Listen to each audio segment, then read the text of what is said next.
వచ్చారేమో, వెనక ఉన్న వాళ్ళందరూ నేరాలు ఘోరాలు చూడటానికి వచ్చారేమో అన్నట్టుగా ఉంది. ఏంటో చాలా డల్ గా ఉన్నారు. ఒకసారి బ్యాక్ సైడ్ వాళ్ళందరూ హాయ్.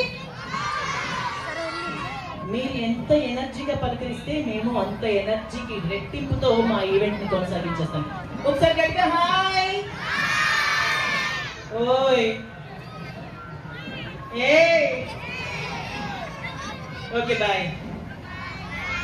శ్రీచక్ర సహిత శ్రీ వాసవి కన్యకా పరమేశ్వరి అమ్మవారి దేవస్థానానికి విచ్చేసిన భక్తులందరికీ ధన్యవాదాలు తెలియజేసుకుంటూ, అలాగే మాకు ఇంత చక్కటి ఈవెంట్ ని మాకు అందించిన మా ఆలయ కమిటీ మెంబర్స్ కి, అలాగే ధర్మకర్తలకి, ప్రతి ఒక్కరికి ప్రత్యేక ధన్యవాదాలు తెలియజేసుకుంటూ మరి కొద్ది నిమిషాల్లో మన ఈవెంట్ స్టార్ట్ చేసేద్దాం.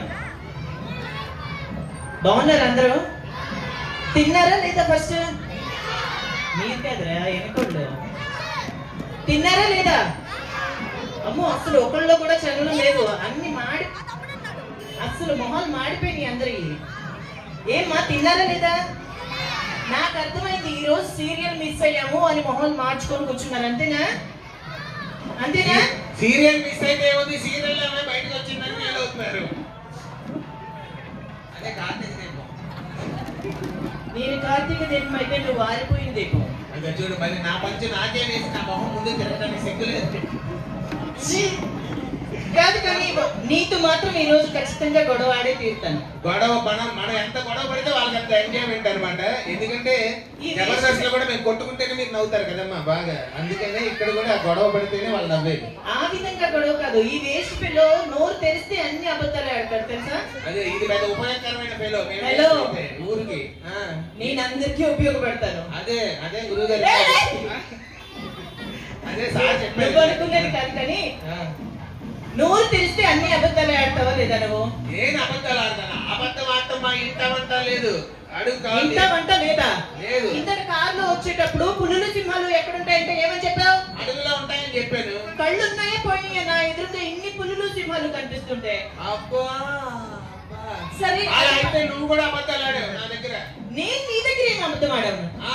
ఏమాడాను? చుక్కలు ఎక్కడ ఉంటాయంటే ఏం చెప్పావు? చుక్కలు ఆకాశంలోనే ఉంటాయి. ఇంత చక్కని చుక్కలు అంటే ఆడవాళ్ళు ఉంటాయి, మరి ఈ చుక్కలు అక్కడట్లా ఉంటాయమ్మా. ఓహో, మాకు వచ్చిన బిస్కెట్లు మేము కూడా వేసాము. అబ్బా ఏ ఫ్యాక్టరీ బాబు తమది? మీకు తెలుసా? నీ సంగతి నాకు చెప్పకలే గాని, అసలు ఒక కన్నెపిల్ల వస్తుంటే అందరూ ఎంత చక్కగా అరుస్తున్నారు తెలుసా? ఏంటి? ఒక కన్నెపిల్ల వస్తుంటే. ఇది కన్నెపిల్ల. అప్పారావు గారు బాగా వాడి పడేసిన సబ్బు పిల్లలాగా ఉంది ఇది కన్నెపిల్ల. నాయన తల్లి అమ్మ నీకు దండం. జాగ్రత్తగా మాట్లాడు. కన్నెపిల్ల చక్కగా ఒక చక్కగా నువ్వేంటి ముదిరిపోయిన ములకాయలాగా ఉన్నావు. నువ్వు కన్నెపిల్ల. నేను కన్నెపిల్ల కాదంటావా? మరి సరే, ఇదంతా గొడవ ఎందుకు లేదు, స్కిట్ స్టార్ట్ చేసేద్దామమ్మా. చూస్తారా మీరందరూ? మా వాళ్ళు చూడటానికే వచ్చారు. యాక్చువల్గా ఏంటంటే టీవీలో ఏంటంటే జడ్జీలు కూర్చుంటారు, వాళ్ళకి ఒక క్లోజ్ చేస్తారు, మాకు ఒక క్లోజ్ చేస్తారు, వెనకాల డించికి మ్యూజిక్ వేస్తారు. మీకు నవ్వు వచ్చినా రామైనా వాళ్ళు నవ్వినప్పుడు మీరు నవ్వుతారు, అది వాస్తవం. కానీ ఇక్కడ ఏంటంటే మేము డైలాగ్ చెప్పినప్పుడు నీకు అర్థం కాలేదంటే ఆ పంచ్ మిస్ అయిపోతుంది. అప్పుడు మీకు నవ్వు రాదు, మాకు ఏడుపు వస్తుంది. అది చెప్పినది అంటే ఏంటారు జనాలు ఎంజాయ్ చేయట్లేదు. మీకు శ్రద్ధగా వింటే అన్ని అర్థమవుతాయి, అన్నిటికీ నవ్వుతారు. ఓకేనా? ఒకసారి గట్టిగా చప్పట్లు కొట్టేస్తే మనం ఫస్ట్ స్కిట్ లోకి వెళ్ళిపోదాం. సో ముందుగా కార్యక్రమంలో ఫస్ట్ స్కిట్ స్టార్ట్ చేస్తాం. కాదు, నేను నవీన్ గారు అంటే స్కిట్ చేయడానికి ఇక్కడికి ఈ ఫంక్షన్ కి వచ్చావు, నువ్వు కూడా ఇదే ఫంక్షన్ కి వచ్చావా? నేను ఫంక్షన్ కి వచ్చామని అంటున్నాను. లేదే, ఫంక్షన్ అంతా అయిపోయినాక డ్రింక్ మొదలు ఏరుకుందామని వచ్చా. ఫంక్షన్ కి వచ్చామని వచ్చింది ఫంక్షన్ కే. ఇందాక నుంచి చూస్తున్నాను, ఓవర్ గా బాగుతున్నాడు. అసలు ఎందుకు అంత నోరు లేస్తుంది నీకు? ఏమండి, కోపం వచ్చినప్పుడు నోరు లేవక నాగార్జున సాగర్ డోర్ లేచుదా? చెప్పండి దానికి. అసలు ఎందుకయ్యా అంత కోపం తెచ్చుకుంటున్నావు? కోపం వచ్చి కోపం కాక కోపం తెచ్చుకొని తాగుతారా? చెప్పండి దానికి. పెద్ద ఏం మాట్లాడుతున్నావు? ఎందుకంత బీపీ తెచ్చుకుంటున్నావు? ఇంకా నా వల్ల కాదురా.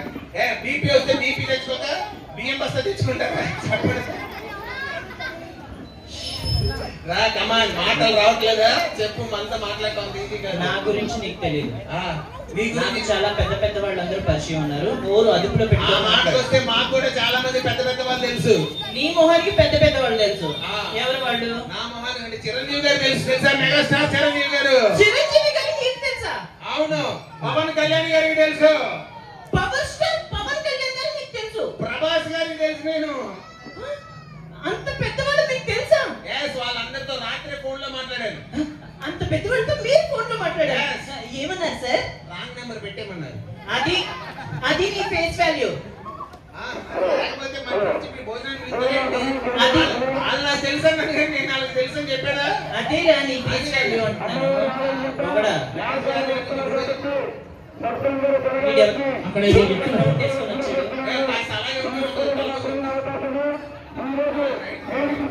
సార్ ఈ పిల్లకన్య ఎవరు సార్? ఆయన ఎవరు సార్? లోపల ఆరోగ్యంగా అక్కడి నుంచి వస్తుంది. ఈ పిల్లకన్య ఎవరు సార్? పిల్లకన్య జలకన్య. అది లోపల నుంచి వచ్చింది. జలకన్యలా ఉంది పిల్లకన్య. అలాగే ఓకే ఓకే సరే. ఇంతకీ ఏంటి చెప్పు? నీకు డౌట్ రాంగ్ టైంలో వచ్చావు. నీకు తగ్గట్టే ఉంది. సరే ఇప్పుడు చెప్పు. వచ్చాడు కదా వీడు. అసలు నీకు ఏమన్నా గోల్ ఉందరా? నా గోల్ కాదు. మధ్యలో వచ్చావు పనికి మనిషికి ప్రతి ఒక్కరికి గోల్స్ ఉంటాయి. అలాంటి గోల్ నీకేమన్నా ఉందా అంటున్నా. అంటే నాకు అర్థమైనా చెప్పాలి. ఇప్పుడు నాకు అనుకోండి ప్రోగ్రామ్ ఇవాళ హిట్ చేసి అందరిలో శభాషాలు తెచ్చుకొని వెళ్ళాలి. అది నా గోల్. గురువు గారికి ఏంటంటే బాగా మంచి ప్రోగ్రామ్ పెట్టించారని ఆయన అనిపించుకోవాలి. అది ఆయన గోల్. అలాగే ఇక్కడ ఒక్కొక్కరికి ఒక్కొక్క గోల్.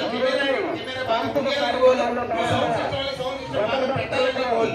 అక్కడ మాట్లాడే వాళ్ళకి నాన్ స్టాప్ గా మాట్లాడాలని గోల్. అది ఇంటి గోల్ గడ్డ మోహన్ గారు గోల్ ఉందా లేదురా? ఓహో మీరు గోల్ అంటురా. నాకు అప్పటి నుంచి గర్ల్ గర్ల్ అని నిలబడుతుంది. అమ్మాయి అని నిలబడింది. ఏంటంటే ఈ మాటలు? నాకు గోల్ ఉంది సార్. మా ఇంటి పక్కన పెద్ద గ్రౌండ్ ఉంటది. ఓకే పొద్దున్నే ఎంత ఇంటి పక్కన ఎందుకు ఇంటి మీద ఉంది కదా పెద్ద గ్రౌండ్. నేను అదే చెప్తాను సార్. అక్కడ గోల్ ఉంటుంది. ఈ బాల్ తీసుకుని వేస్తున్నా సార్. మాట్లాడలేదనుకో సార్ ఇవిడ మాట్లాడి నాకు గడ్డం పట్టుకుంటుంది. నా ఫ్యానా సార్? నాకు క్లియర్ చెప్తున్నాను సార్. నాకంటూ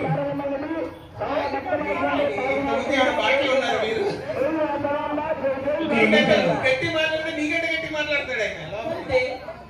సార్ ఇప్పుడు అన్నాడు ఆయన. నేను చెప్తా చెప్పు. అదే ఆగు సార్. నాకంటూ పెద్ద గది ఉండాలి. అది ఉండాలి. దాని నిండా ఏసీ ఏసీ ఉండాలి. Full cash. అబ్బా డబ్బులు. దాంట్లో నేను ఒక్కనే ఉన్నాను. అయితే నీకు పని చెప్తాను. ఎక్కడ ఉండాలి తెలుసా నువ్వు? ఈ సందు చివరి ఏటీఎం సెంటర్ ఉంది. అక్కడ ఉండాలి సెక్యూరిటీ గార్డ్ గారు. అదిగా సార్. ఇప్పుడు నేను కూర్చున్న చోట డబ్బులు చెల్లిపోవాలి. ఎవరు నాకు ఏ పని చెప్పకూడదు. మా వీధి చివరి సులభ కాంప్లెక్స్ ఉంది. అక్కడ కూర్చో. వచ్చిపోయే వాళ్ళు ₹2 వేస్తారు. ఎవరిని ముందు వాళ్ళది అదే వ్యాపారం. ఈ వ్యాపారమా? సార్ నాకు ఇప్పుడు చూస్తుంటే నాకు డౌట్ వస్తుంది. చాలా డౌట్ ఉంది సార్ ఇప్పుడు చూస్తుంటే. కాదు సార్ ఇప్పుడు ఫైర్ స్టేషన్ ఉంటుంది కదా, అక్కడ మగవాళ్ళు పనిచేస్తారు, ఆడవాళ్ళు ఎందుకు పనిచేస్తారు సార్? ఫైర్ స్టేషన్ లో మగవాళ్ళు అంటే నిప్పులు ఫైర్ స్టేషన్ లో మగవాళ్ళు ఎందుకు పనిచేస్తారు, ఆడవాళ్ళు ఎందుకు పనిచేయరు? అంతేగాని ఆడవాళ్ళకి నిప్పు పెట్టడం తెలుసు కానీ ఆపటం ఎక్కడ తెలుసురా? అందుకే అందరూ మగవాళ్ళు పెడతారు. కరెక్టే సార్. చూడు పొగలు పొగలు పొగల్లో మొహం పెట్టినట్టు పొగ చూడు. ఆల్రెడీ ఇలా మొహం పెట్టబట్టి ఇలా తయారయ్యారు నువ్వు. ఇది ఇది గ్యారంటీ కలర్ చూసావా? ఇది పేరులోని యాడికి మొన్న నన్ను అడిగారు. మీరేమన్నారు సార్? అంటే ఆ ముందు అంటారు చికిత్సకు ముందు ఏంటనేది నా తర్వాత ఉండాలంటారు సార్. ఇవన్నీ కాదు సార్.